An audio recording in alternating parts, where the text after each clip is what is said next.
Hello, Gems. Welcome to another episode of Tiaras and Tech.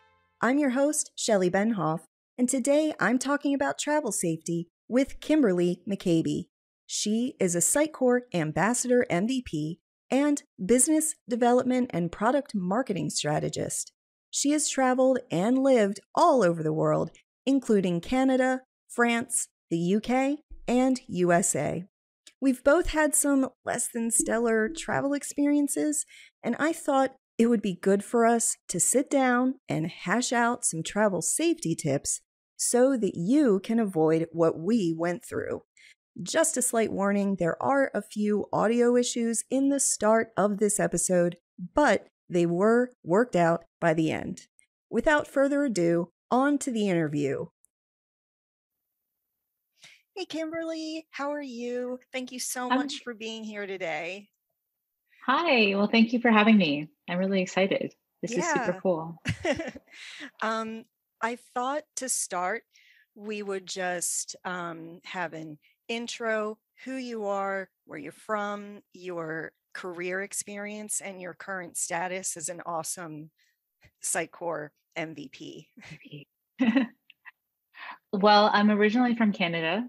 I was born and raised in Toronto and haven't lived in Canada for almost half of my life, which is kind of crazy and super cool at the same time. So I've lived in the US and France and the UK. So that's been super exciting. My background has really been a mix of marketing in different capacities and business development. So strangely, I have some certifications in financial advisor, which is really, and I've done, things like doing marketing for Sitecore partners and doing marketing at Google, and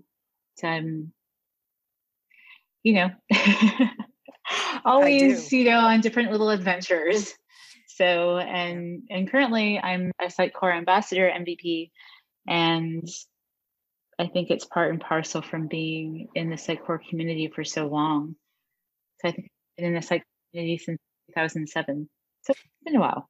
Yeah, and just to explain, because I'm not expecting everybody to know what Sitecore is. It's a like an experience platform for web and marketing tools with personalization and stuff like that, just to explain to those who aren't in the know. It's very niche. It's very small community. Yeah. It's easy to forget when your life revolves around it.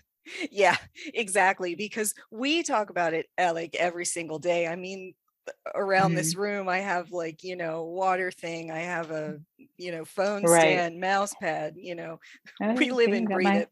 I have my little phone stand right here. That's awesome. So it's very interesting that you've lived in so many countries. What was your favorite overall? Well, I love France, but I think it's a question for me because it's easy to live because visas make things complicated. So France was probably the most difficult to live because I was doing a master's. And then because I obtained a master's degree in France, I could work there, but only with my job giving me that visa. And so at the point that I really liked my job and I really had to get a visa. So if I went to Italy, I would jump on a plane and go back to France if I could, because I really do love the French culture.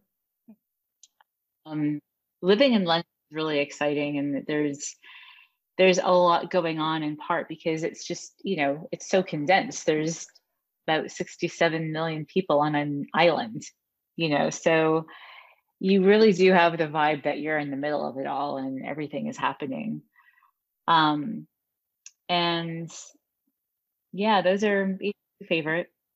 Great. I'm not living in any of those places right now, but yeah, I have not lived anywhere except for America, so I can't relate to living places, but traveling to places segue into today's topic is travel safety. Kimberly and I have both traveled internationally extensively, and we've both Mhm. had some, not great experiences, and we just want people listening to avoid them because we've both been in some situations that could have gone much worse. Um, so let's start off with like a story of a trip that went sideways for you. Sure. Well, one trip that went a little bit sideways was flying from London to UK.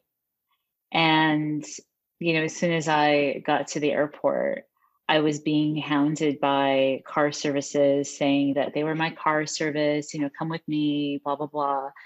And at first, you're a little jet lagged and you're thinking, oh, okay, well, that worked out smoothly. And then you kind of register that, wait a minute, I need to check, that you are the right one.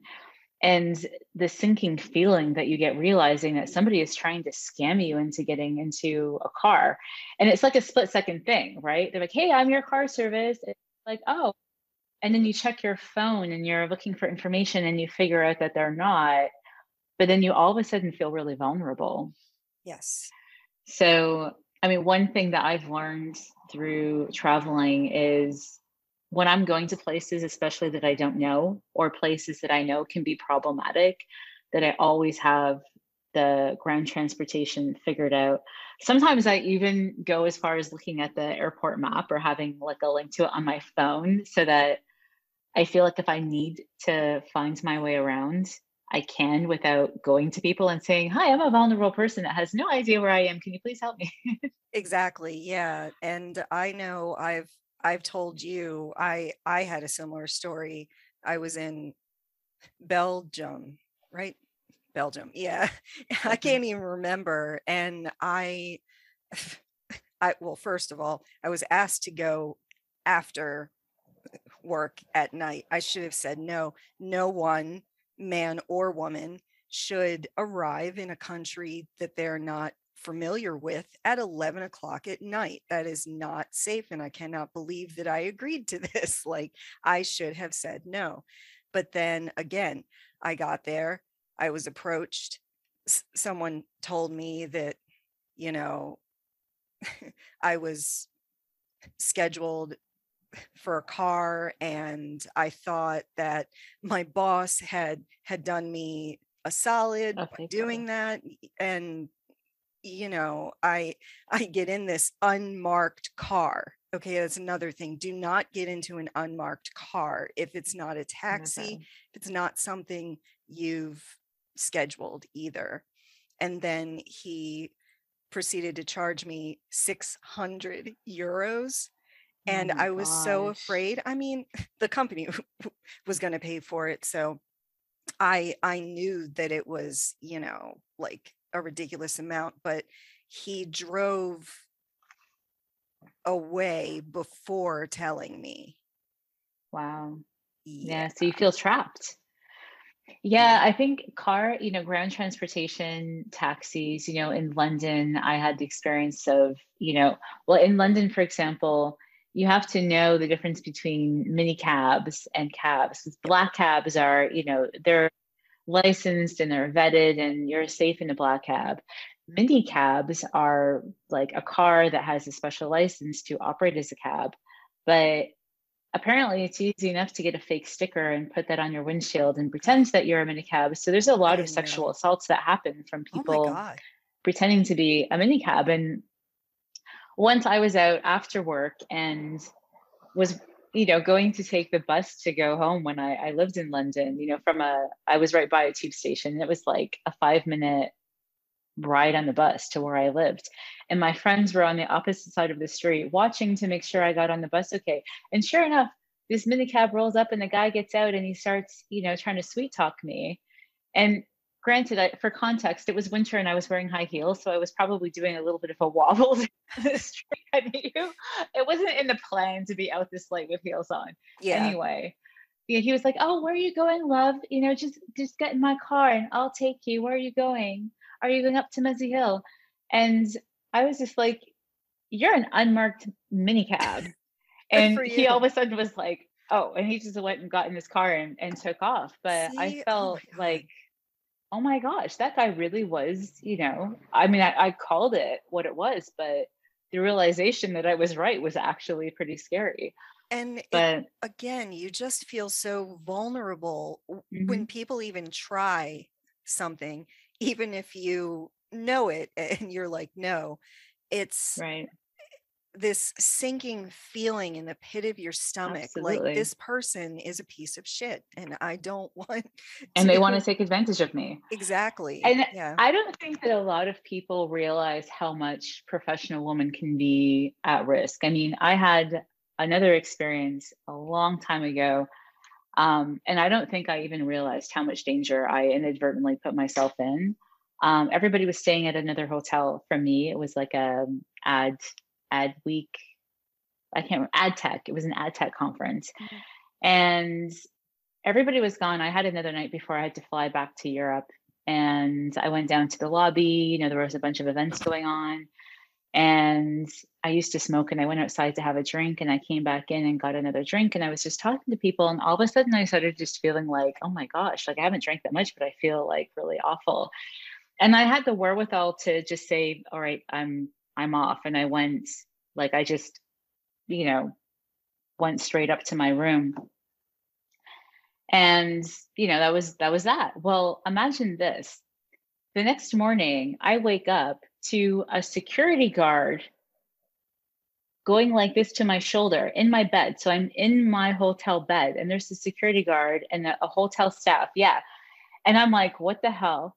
And then they say, we're really sorry. We've been calling you for your wake up call because, it's in our computer that you have a flight and you weren't answering. And we came in, we knocked on the door and we weren't answering. So we had to come in to make sure that you're okay. Aw. And so when I was at the front desk later on, they said that somebody had watched me go up to my room to make sure that I got up by myself okay. That's And they nice. had noted to check on me because they saw that a bunch of guys were hanging out with me, and they were worried that maybe somebody put something in my drink or something like that. And I didn't even, I mean, it's just Yeah.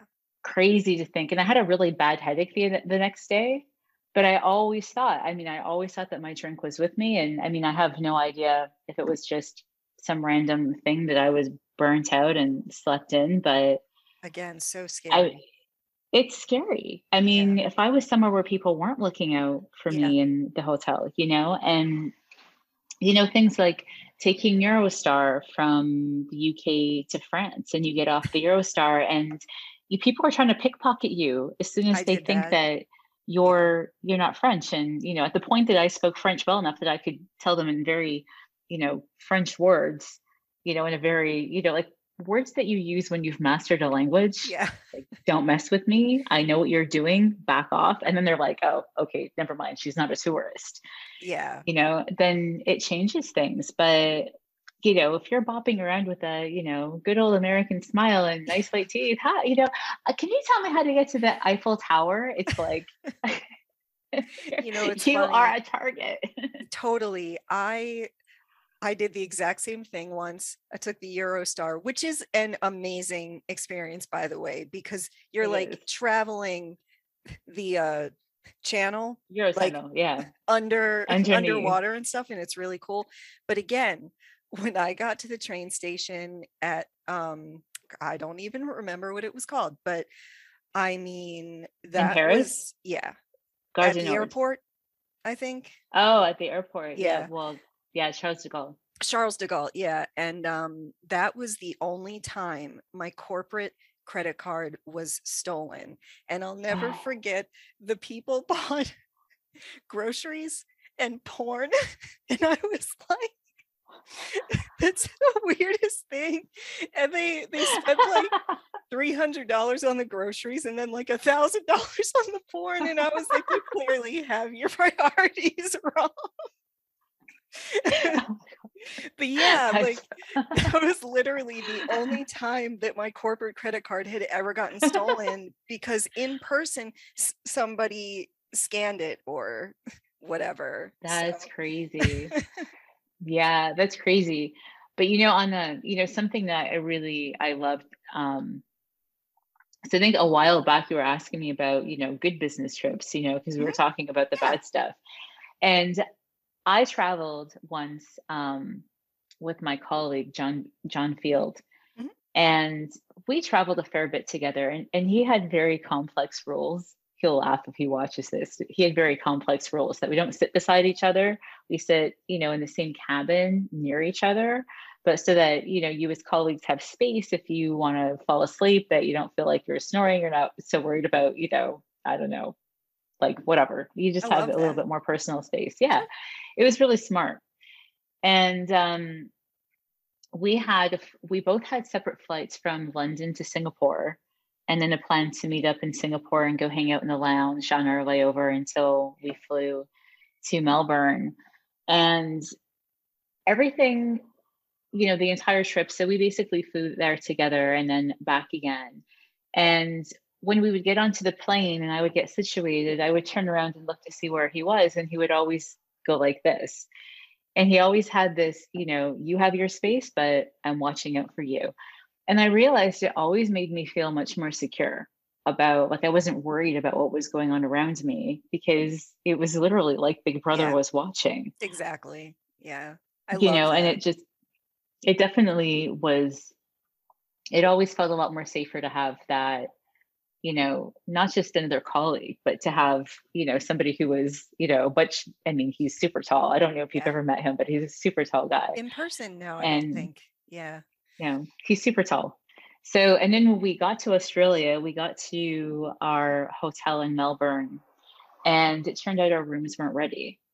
And, we arrived at like 5 a.m. or Oh something yeah. like that. I've been And there. we had requested our rooms to be ready early because we had an early flight, and it just didn't happen because people checked out late and there's nothing they can do.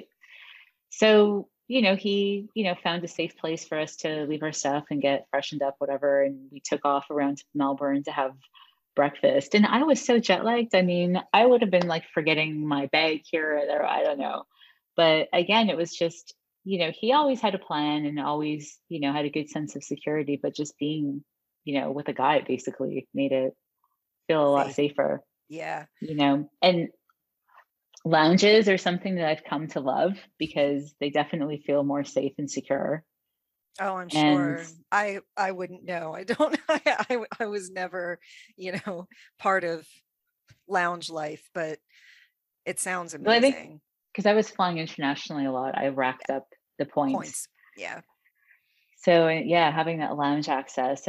But my favorite though, going back to London, having been upgraded either using my points or just by the airline and getting the special pass to whip through immigration, Oh, it's totally. like the godsend. That's so worth it. Yeah. I mean, I haven't had to use any of the special programs for getting through immigration and stuff, but Mhm. you know, if the world goes back to a place where I'm traveling a lot again, Yeah. then I Internationally, might especially. consider that. Yeah, Yeah. definitely. In terms of travel programs, I had Clear, TSA Pre, and Global Entry, which is what you you skip customs, but you go to this machine and it scans your eye like you're Tony Stark or James Bond or something. And I always got such a kick out of just, getting a receipt, walking by, and everybody behind me like, who was that? I remember once this kid That's awesome. turned to his mom and said, "Mommy, is she famous?" I turned to him, I knelt down, and I said, "Not yet." This was years I love ago. It it. was the best thing. Love It was it. like the most badass thing I ever said to a stranger. Yeah. That's hilarious. I love it. Yeah, but I Yeah. highly, highly suggest any travel programs if you're traveling a lot, because a lot of them are expensive. So Right. Yeah. They're expensive, but it does save a lot of time, and especially, to your point about arriving in Belgium at 11 o'clock at night. The last thing you want is to be stuck in a customs line and to be leaving an airport really late, or to be a straggler leaving the airport. I When mean, there's there nobody is else safety, around. right? Yeah. There's definitely safety in numbers to some degree when there's, lots of people around. It's, if you feel unsafe, it's easy to go and stand near other people, or, Mhm. it's when you're in like these concourse halls that are empty, and it's like, it makes me think of I remember going down a conveyor belt in one of these long concourses totally by myself, like nobody else was around. And it was like I could hear the theme song from Kill Bill in my head. Oh my Like it's God. just crazy. Yeah. Yeah, It's I like, completely know what you mean. Like you're just all of your senses are heightened to a point right, where like it's like what's happening? yeah. But I'll throw in like a little wrench though. I thought, traveling on my own was, I had gotten really used to it. When I became a mom and I started, business traveling with my child, that was like a whole other experience, because you're so distracted, right? You're trying to look after another human being, right? And it's just, I remember I was actually in Orlando. Mm, It was when the first time that I went to Sitecore Symposium in Orlando, mhm. and I had this big bag with a car seat in it, because my little one was in his car seat on the plane. And I had our carry-on, and I had, my carry-on, his carry-on, and all this stuff. And I'm walking along, and I could see out of the corner of my eye somebody that I knew. And they were kind of like walking like they were unsure if they should help me. And in my head, I was going, "Are you kidding me? Like I'm Yes, gonna help. fall over." Please help. I'm this a is this mom. is right. I mean, this is not the time for, thinking like, hey, women can be strong on their own. No. You see a woman in an airport, with a small child, and, you Yeah. know, carrying Alice on his shoulders, then help, help. Yeah. So, I mean, I can't even imagine traveling with a child and then having to attend a conference. How does that work? Does it Well, work? well, I've definitely got, I got better at it. The first time I actually just had to drive from Los Angeles to San Diego, but I also hadn't driven in a long time. So that was kind of a little bit stressful. And it started pouring rain, and it doesn't usually rain. So that was just fantastic. But I arranged for childcare ahead of the time. Okay.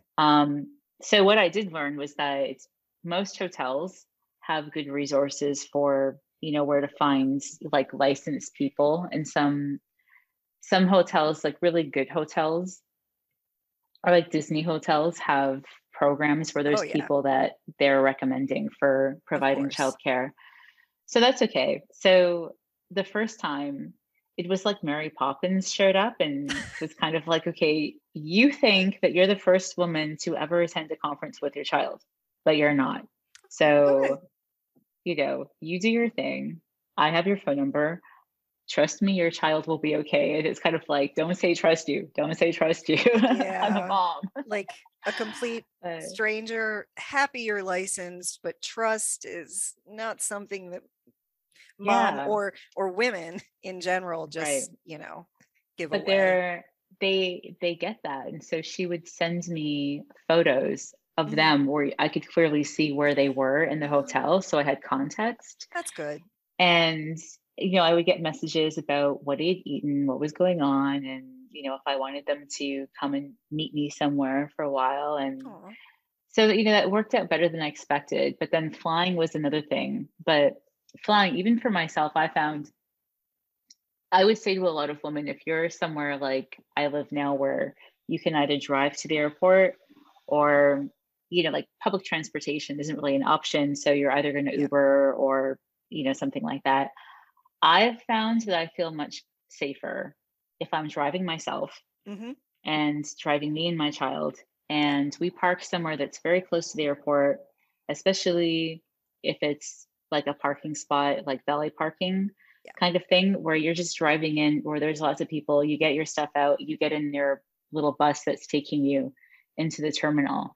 And just not having to go wandering through a parking structure by yourself at any time of day just makes me feel a lot better about where I'm going and when I'm coming back. That's It's really definitely, smart. yeah, definitely smart. And just, I think I've learned with everything, like any amenities that you need, airport websites have a lot of information. If you look up that information beforehand and you know where you're going, what's there, it's just, the more you give the presence of, that you have the presence of mind that you know where you're going and what you're Yeah, doing, you give off the vibe that you're not the person to bother. You know exactly. what I mean? Yeah, It's like when you don't have the experience traveling and you're going somewhere for the first time and you don't know where you're going, then you're a deer caught in headlights, and bad people know that. They sense it. exactly. Yeah, I once traveled to London 6 times in a year, Oh and wow. by the second time, like, I had it down. The people at the airport actually started to get to know me, and my phone thought I worked at the airport. So, like, That's it was funny. it was an interesting time, but I had everything down, same flight time, same like schedule overall. I actually got to know London so well that these American tourists stopped me on the street one day to ask where there was a ATM, and I knew, and I was like, "You're American, I'm American. Oh my God." You know, we had a That's little like awesome. moment. Yeah, it was funny. This is unrelated to travel safety, but travel. And I think it's funny. I was in Paris, living Mhm. in Paris, and I was on one of the regional trains, and there were a couple of American ladies that were sitting talking, and they were trying to figure out how to get somewhere. And they were coming up with the most complicated plan. Looking at the map of the metro system. Yeah. If you live there, sometimes you know that it's easier just to go out of a station and walk across the street and into the next station, Yep. where they were like going all over the place. And so I just turned to them and said, "Oh, you know what? The easiest thing to do is XYZ." And you know what the response was? Mhm. "Oh my gosh, where did you learn to speak English? You speak English so well." Oh my I God. mean, That's great. I actually kind of thought for a minute, I don't know if I want to embarrass them, so I just played along with it. I was like, "Oh yeah, my dad, he's American." I I think the best compliment I ever got in London was somebody asked me if I was Canadian. And I was like, "Yay, I'm so nice. They don't think I'm American." That was just like high honors. And I just agreed Oh. again, like you did. I was just like, "Yes, yes, I am. A." Yep, I'm Mhm. Canadian. Hey. That's funny. Yeah. Yeah, it's funny. That definitely, but that is really funny because British people really tend to know. They can usually tell the difference in the accent. Yeah. I've lived outside of my country for so long that I go back to Canada and they're like, "Are you American?" And I'm like, Oh, you're like, "What? No." "Yeah." I got off a flight, going from the US to Canada once, and immigration asked me what the purpose of my visit was. And it's like, their jobs are robotic and people forget that. They see so many hundreds of people. Oh yeah. But it was clear that she hadn't really registered that I was carrying a Canadian passport. And my answer was, well, I decided to come home to the mothership. And Oh, I kept a straight face. the mothership. I love It it. took a second to realize that I was being, cheeky. Yeah. So yeah. But I remember once in London, I never flew to Heathrow. I did that like twice and I was like, never again. I mean, it's a cool really? experience. It's the biggest airport in the entire world. Like it's just too much for me. I chose South Gatwick instead, which is a very nice, smaller airport. And it's the Mhm. same drive to London overall. Anyway, It's true. but Yep. yeah, at Mhm. at customs, the officer, whatever they're called, asked me why I was there, and I said work. He asked me why they didn't hire someone from the UK. He actually said that to me. And I was just so tired, That's cheeky. I didn't have time for that shit. And I should have said, because I'm the best candidate for this job. Like, how dare you? Like, he would have never asked a man that question, is just all I'm saying. Like, Right.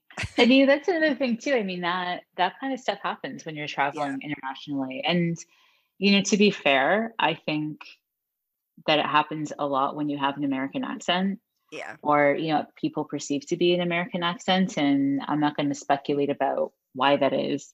But I have friends that, and probably, I think British people get that in France, but I've had a lot of friends, tell me stories about being treated a certain way when people heard their accent and, why are you here and that kind of thing. So yeah. it's crummy. I had one time going from, I used to ping pong back and forth from the UK to France. And one time going back, you always have to go through French and British customs when you're Mhm. going back onto Eurostar. And the British customs um, they asked me something about my card. I think that I put on my card that I was a resident, and I was a resident. Mhm. But they started lecturing me about how I wasn't a resident because I wasn't British. And it was some weird thing that this person was saying to me. And I thought, but this is how I like, because you have to fill out a card every Yeah, time you go. right. And so the next time I went back, I asked them, I haven't finished filling out the form because last time I checked this box and they told me that was wrong and that I'm not a resident. And they were like, no, that person was just giving you a hard time. Yeah, that And sucks. it just, those types of things would make me feel kind of crappy sometimes, Yeah, like it definitely, I think everywhere, when you're either living somewhere or traveling somewhere for business, you kind of have to get a bit of a thick skin. yeah, Like in France, I learned, when the sun goes down, if you can't respond to something in French, like if a stranger comes up to you, you just don't talk. I yeah. developed a really good I ability learned just to that keep my too. mouth shut and just not say anything because they Yeah. don't know what to do. But if you talk and they hear your accent, they know that you're a foreigner and then you're prey, right? Mhm. And it's not to say that everybody is bad, but that's how the bad people are trying to find their victims, basically. You Exactly. know, I learned very quickly, don't go to France and try to speak French if you don't really speak it. I took French in high school for 7 years, but that didn't really do any good because I hadn't spoken it, and well, Mhm. whatever. But the only thing I could remember to say was "Je ne parle pas bien français." Like, I don't speak English, or I don't speak French well. It's the only thing I could remember, like, in an instant. And that it, even me saying that correctly was not good. I should have just walked away Yeah, or said nothing. yeah. When it's like certain places and times, it's just better, when you're traveling to not say anything. And it's amazing how you begin to, learn and adapt to different things. Like the first time I went to France, it was just for a trip. And I walked up to somebody on a train platform and it was empty, right? It was a Sunday evening. And the only reason I was out gallivanting around was because I had a flight the next morning and I was trying to see my last bits of Paris. Yeah. And I went up to some lady and said to her in French, "Can I ask you a question?" And she just stared at me, and I thought, okay, we're not very nice to her here. But after I lived there, I understood. She didn't know who I was, and she wasn't, Oh, yeah. prepared to engage in conversation, right? So it's interesting. Everywhere you learn different things about how to navigate, and how to talk to people, and Yeah.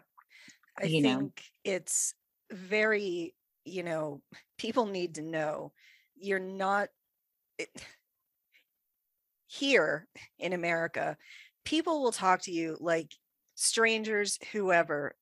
When you go to other countries, people are not like that.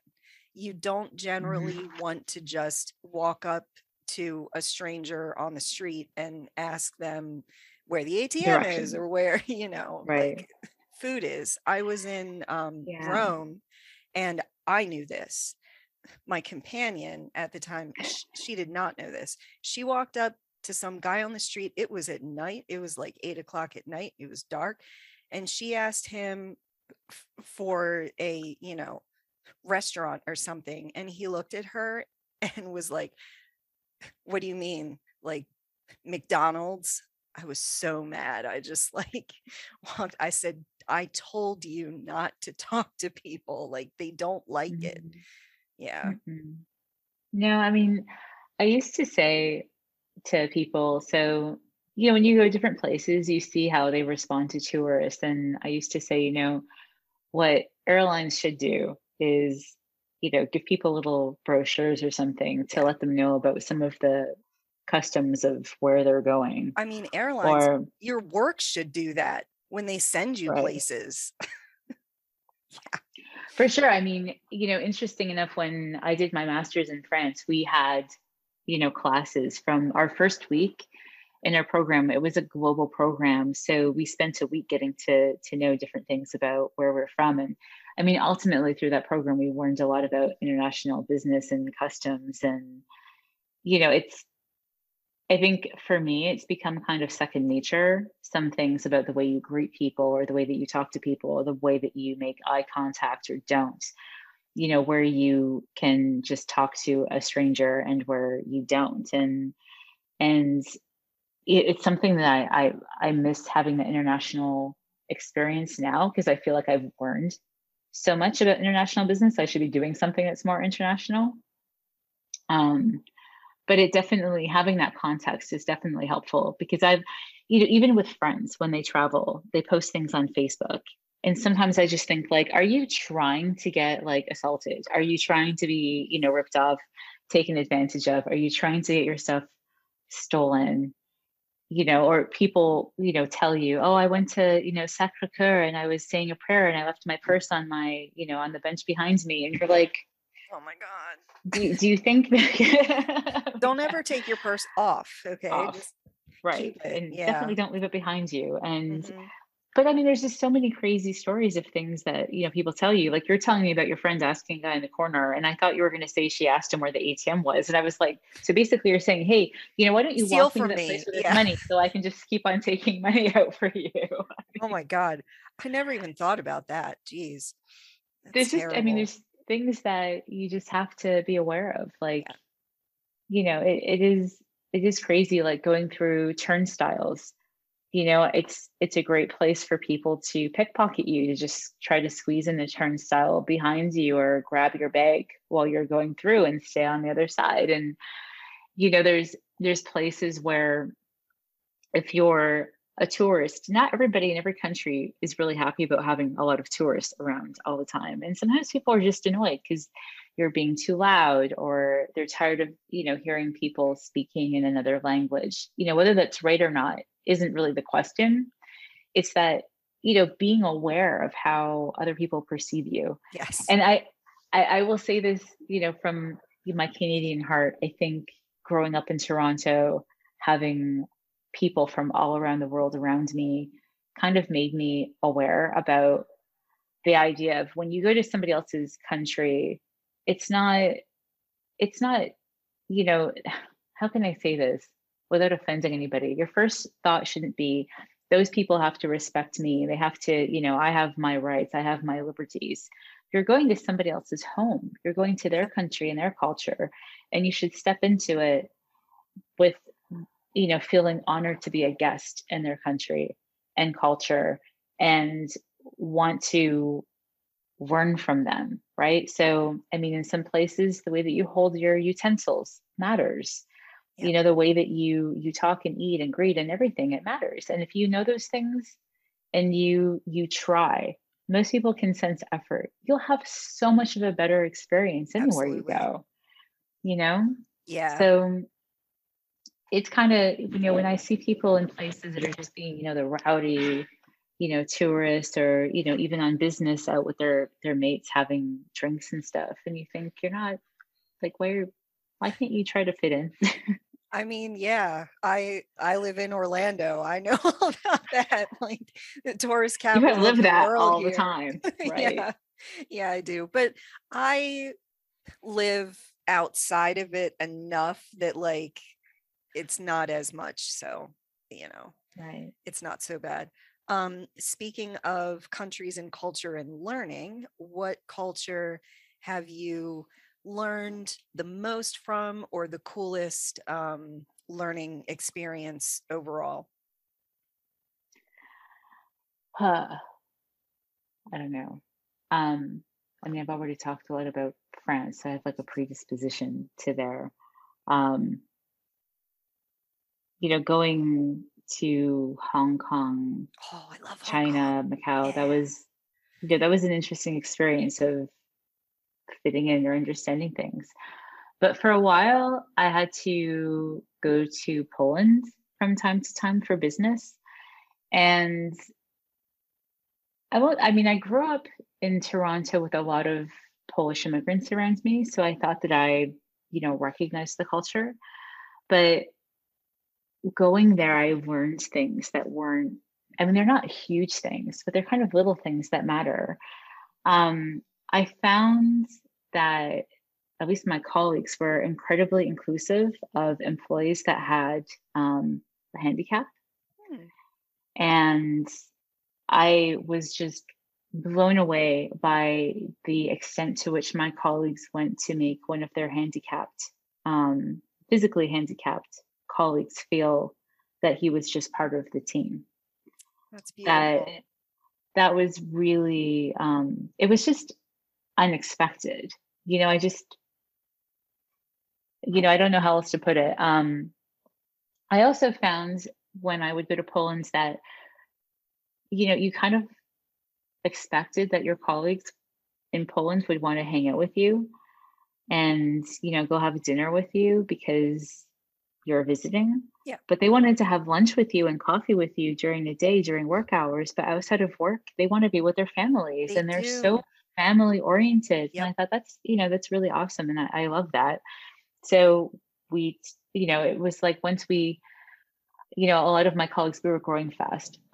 We understood that. So we would plan our business trips together so that we wouldn't be by ourselves in Poland, so that we would be there on, our different projects at the same time, and we would have dinner together.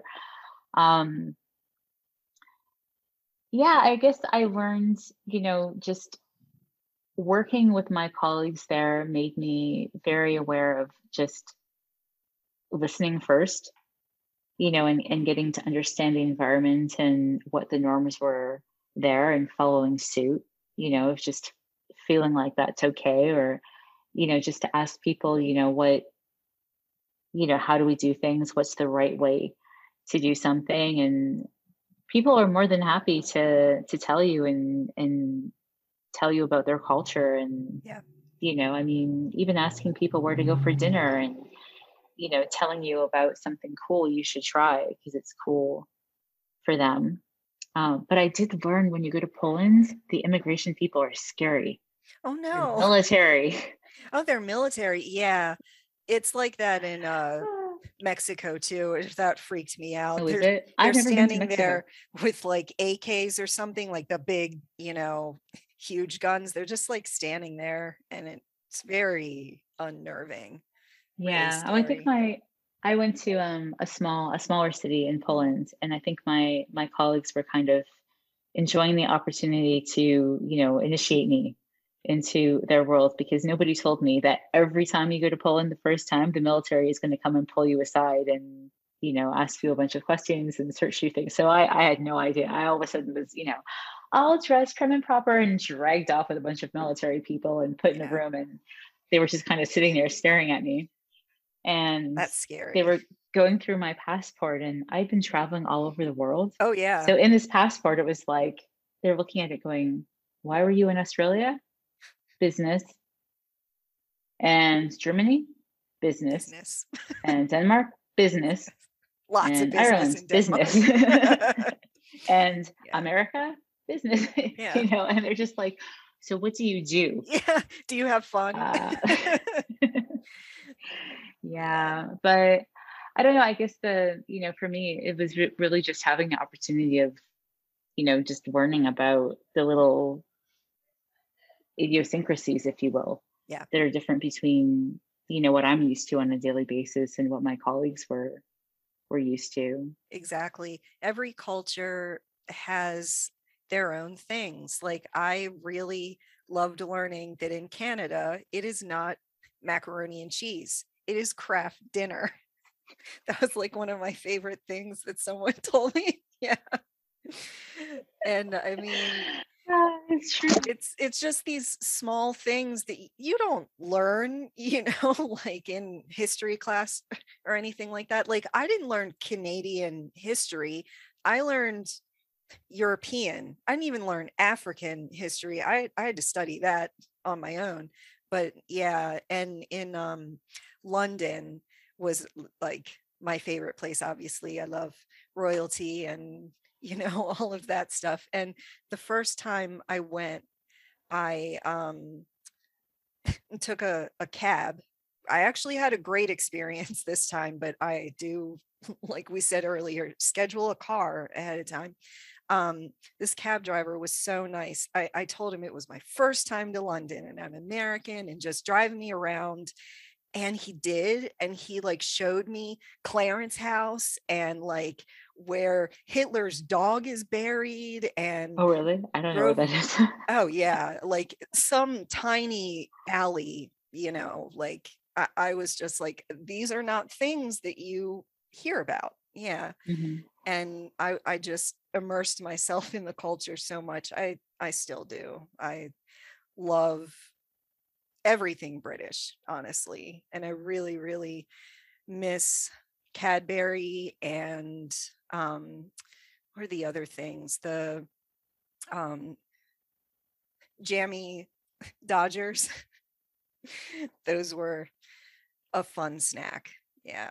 I was really never into the snacks. One of my friends' husbands is British, and he would always be, "Oh, Kim, you have to try, this treat or that treat," and "Oh, look at the, Kiplingers, these little cakes and stuff." And even my colleagues, when I worked in London, sometimes would bring in treats, and it's like the French ruins me. Once I Oh spent yeah, all the time in France with their treats, it was like, no, I'm not spending my calories on that. Thank you. exactly. That's But how I am with China. Like, the food there I had was so amazing that Chinese food here is just like a waste of time. It really is. It's oh yeah, so much more flavorful there, and everything's handmade and it's all fresh and all of that stuff, and it's just amazing. Yeah. it's amazing.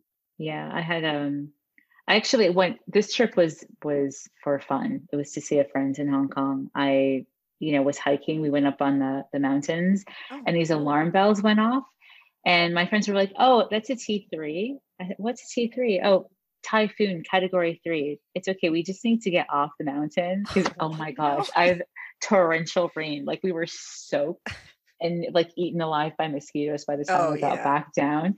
And we just walked into this hut. And I mean, this is a regular occurrence, right? They sell flip flops. So they're used to people getting down with their running shoes being soaked and just getting flip flops. And, we sat there, having soup with noodles and tatsoi and, cans of whatever beer they were. And, it was such a different experience from anywhere else, you know. Yeah. I mean, I feel like here, sometimes in America, going out is going out to eat junk food, Oh yeah, of going out course. to like it's always junk food, Yeah. and that's definitely something that I think I've become more aware. It's not like that everywhere else, Oh, it's like not French like that people go hardly out for like a anywhere. nice, Yeah. right. It's very American. It's like here everything has to be about French fries or deep fried or Cheeseburgers. Yeah.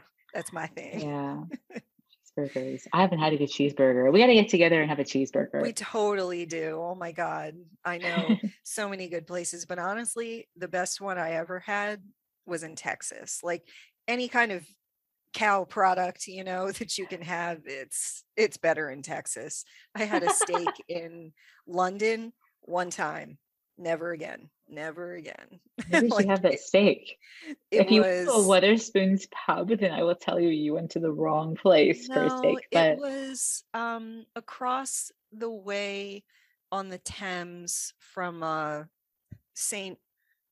Catherine's dock. It was like across, I don't remember what it was called, but I remember hmm, walking there because it was, I'm walking on the Tower Bridge. I see pictures of this all the time and it's very cool. yeah, Yeah. that could be, you always have to be careful where you eat in tourist areas. And that's kind of, Yeah. that is true. But I mean, at the same time, I am kind of teasing you because I don't know that I would go to London for a steak. No. I would go to Paris and, I'm all about steak free. Mhm. So that, yeah, it definitely, everywhere has their thing Yeah. for sure. Interestingly, in London, I think the best food I had was Indian food. you know, they have a lot of That's that. not surprising because they Yeah. have a lot of that for Yeah. sure. There's definitely a big community, especially on around Shoreditch in that area. There's a lot of cool places to go. I can't think of the Brick Lane. That's what it's called. Mm. Yeah. But yeah, everywhere has their places to go. It's another thing that we miss out on business travel is just, sometimes you end up going to the most obvious places, which are more tourist places. And, Hmm. sometimes even getting that inside scoop about the places where the locals go is Yeah. another level of, safety to consider because that's usually, that's not where you're, most at risk. You're just, Right. in somebody's neighborhood. Yeah. So Excellent advice. I would love to talk to you forever. I think that you and I could talk all night about all of this stuff, but I should wrap it up. Just thank you so much for taking the time out to chat with me and share all of your travel. You've traveled way more than I have, many more countries, and all of your tips are excellent. So thank you so much. well, thank you for having me. It's always great talking to you. Today's episode is sponsored by Pluralsight. Pluralsight is the premier learning platform for technology skills. With a Pluralsight subscription, you can have access to thousands of courses created by industry experts, including myself, covering topics from programming languages to soft skills, including leadership and management. Visit tiarasandtech.com/pluralsight to get started with a free 10-day trial today. If you want to support us, please like, subscribe, and share this episode with your fellow gems. Let me know in the comments what other topics you would like me to cover. Thanks for watching or listening, and have a great day.